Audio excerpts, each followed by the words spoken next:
So it's your first time doing Dagannoth Kings. Well, look no further. I have a shitty guide for you.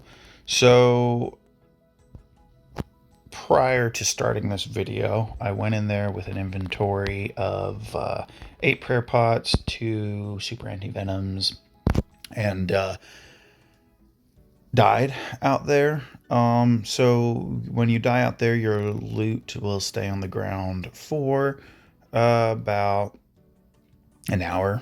So this way, it gives you the opportunity to come in with more food and some combat pots to ease your actual trip. Dying out there with the food is not required. You could, instead of having the inventory set up that I have here with pots and stuff, you could literally just go with maybe 6 prayer pots and 2 anti-venoms and the rest food, and you will be fine. What you need, though, is you do need to have your pet rock. You do need to have your rune throne axe. For spells, we're on the ancients here for blood burst so that we can get our heals off.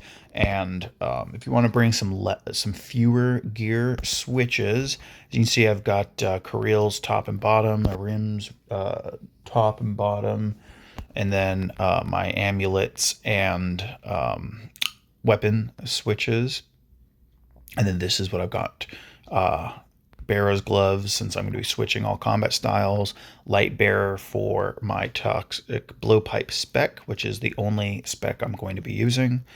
Alternatively, if you're looking for more of a tri-bred gear setup that saves inventory spot, you could do Kareel's top, or even Kareel's bottoms, but Kareel's top and tassets. If you're bringing tassets, you could swap out maybe the primordial boots for eternal boots, or you could even, instead of your fire cape, put in your god cape and then keep your primordial boots on there. And really, actually, even looking at a setup like this, you should be just fine in there. And obviously Dragon Dagger if you don't have a Furnic.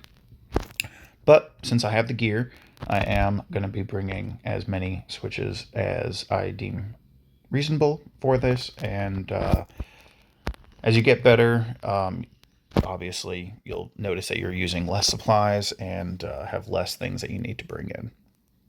All right, so we're going to house teleport because that is where I have my teleport to Waterbirth Island. If you don't have Waterbirth Island in your Nexus, just use the teletab for it, and then drop trick. So teleport, drop a manta, teleport back, grab a manta from bank, teleport over here, pick up the manta, and you continue on life as usual.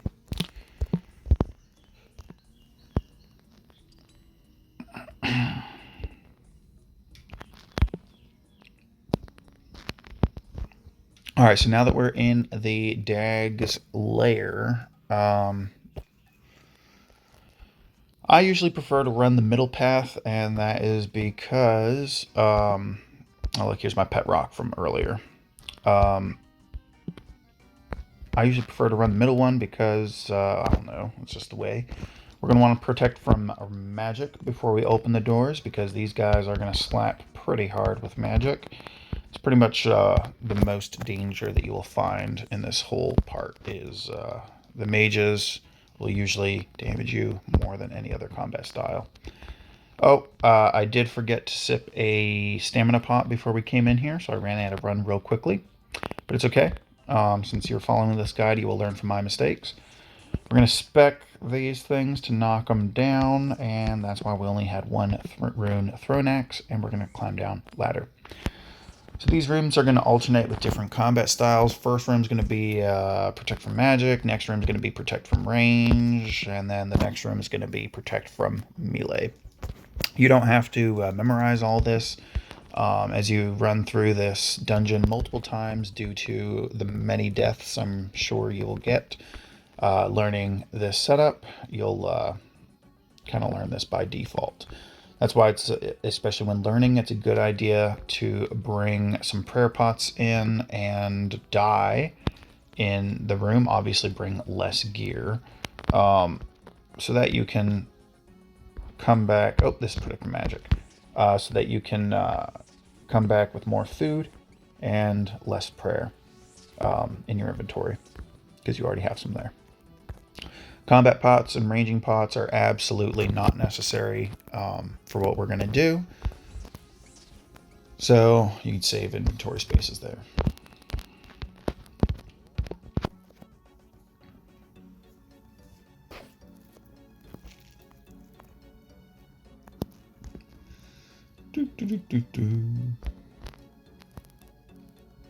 Alright, this next room will be a combination of range and melee.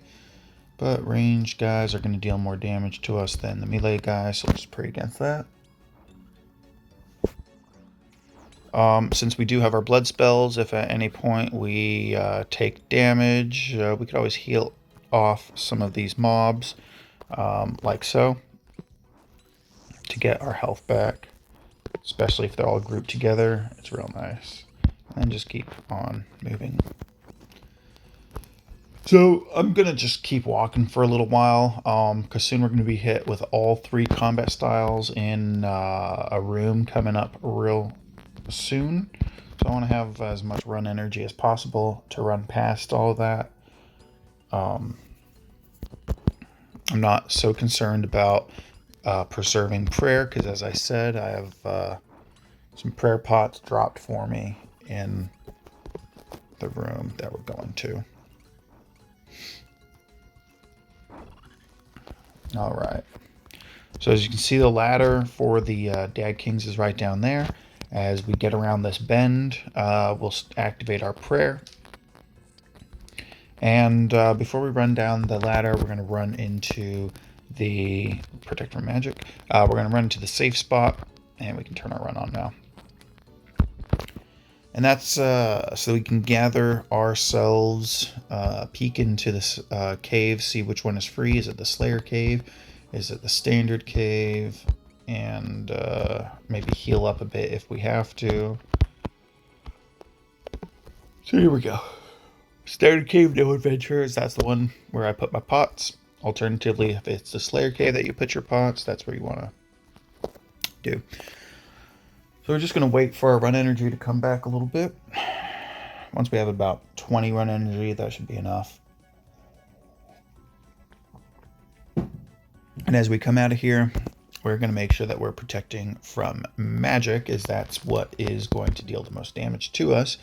Ideally, if we get targeted by the major, that's the best case scenario. And it looks like that's what's going to happen. If you get targeted by the ranger, you're going to run the opposite way. If you get targeted by both the ranger and the major, you're just going to exit out and then come back in. So we see all of our pots are over there. That's not a problem. We got a little poison, which is okay. We're protecting from magic, and our focus right now is to get Dagannoth Rex. So your trident should be on long range. I didn't have it on long range.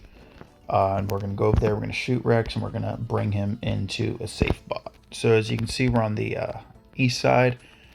As we get him closer to us, we just run over here. And we can switch back. You can leave it on long range the entire time. I'm going to get to a point where it doesn't need to be on long range anymore. So this is just kind of showing you the rotation and the setup. And once again, I have more food in my inventory than I'm actually going to need. So instead of using blood spells to heal, I'm just going to kind of eat through my mantas here as much as I can. We're going to switch over to our ranging gear, and we're going to go as far to the north side as possible so that we don't get targeted by the ranger. I'm going to check my quick prayers to make sure we have protect from range. This is more a mobile thing than anything. And there we go. Speed through the the major. And then we're going to switch over to our melee gear real quickly and fight the major. Maybe pick up one of those anti-venoms. There we go.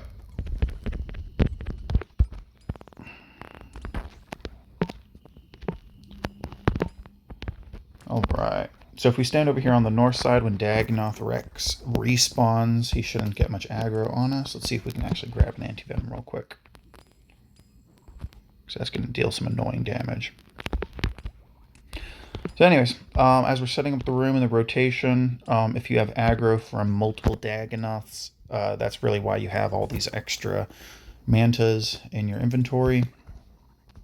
Kind of lucked out with going in there.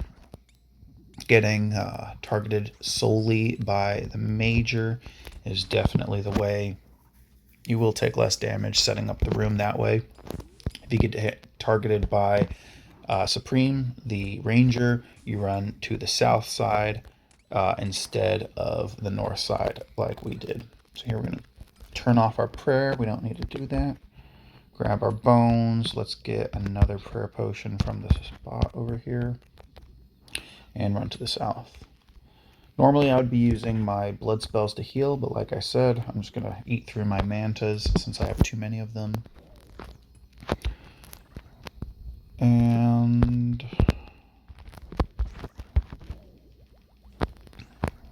that is literally how it is done.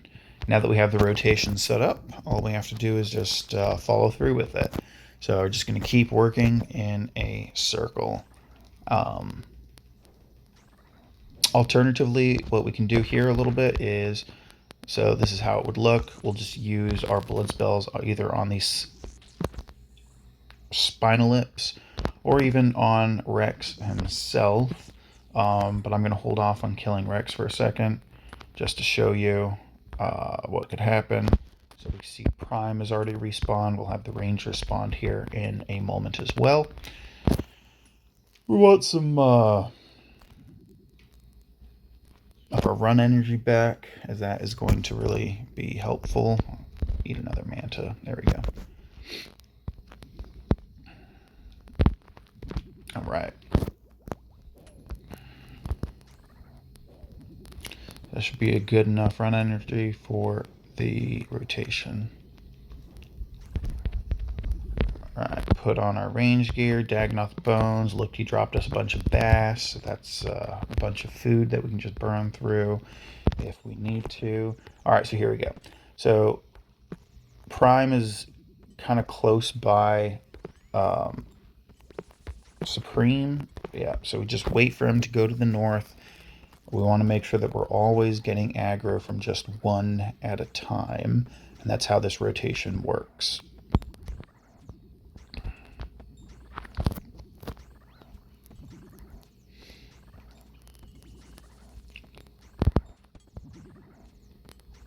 All right. And Supreme is actually in a pretty decent spot. If we can get close enough. No, he's actually in a bad spot now, but it's okay. We'll just tank some hits from Rex. Stand on the west side, as far away as we can from where Rex is going to spawn. He's going to spawn about there, so we'll probably get insta-aggroed by him. All right.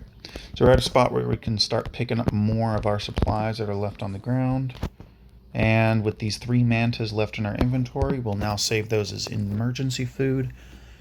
Typically speaking, you really only need 3 mantas in here to set up the room, especially if you get targeted by Supreme. Alright, we don't need to pray against him. Pick up our Dagannoth bones and maybe some U-logs as well. You're like, oh no, you're taking a lot of damage. What are you going to do? Always keep 1 extra inventory spot. Well, remember these bass that we dropped over here? Now's a great time to go grab some and eat some.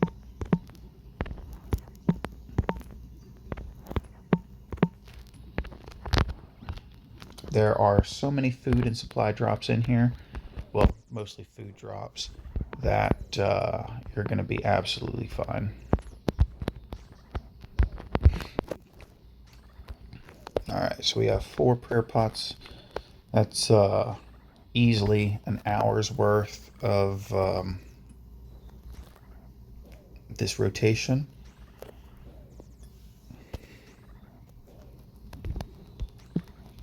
I have 56 left to kill. we are definitely going to be able to get all those in this one task. All right, so switch over to our range gear. Look at that, more bass. We're going to pick up our Dagannoth bones. That's the only thing we care about. And come over here, get ready to pray mage. So it's literally like this, we just go around in a circle. It is very easy, very simple.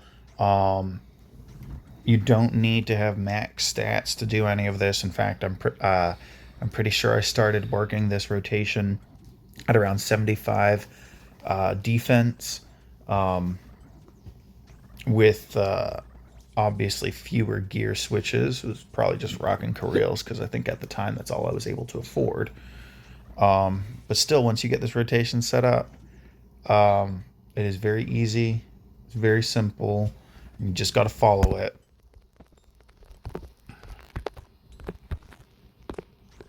Take the bones. If you don't have the Elite Fremnik Diary, obviously your Dagannoth bones will not be noted, and it will be a little sad, because that's a lot of money right there. 12K, 12.7K per bone. A huge chunk of your money is going to be made from the rings, obviously, but the bones are not only also great money, they're great prayer XP as well that you'll be missing out on. Excuse me.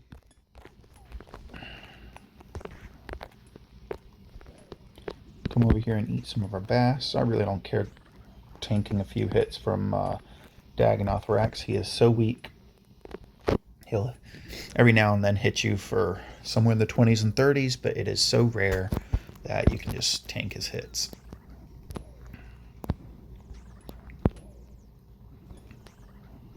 And yeah, that's pretty much it.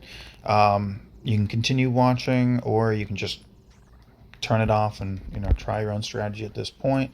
More often than not, I probably won't be using too many of my combat pots, since that's not something that I'm so accustomed to bringing. I'll just usually come in here and raw dog these guys.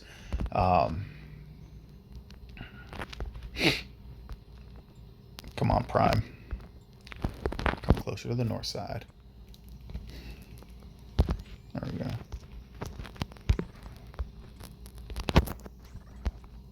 So anyways, thank you for watching my shitty guide. Once again, Royal sucks. Void's a little bitch too because he doesn't have Fire Cape. And hope you learned something. And good night. Good morning. Good day, whatever it is. Goodbye. Fuck off.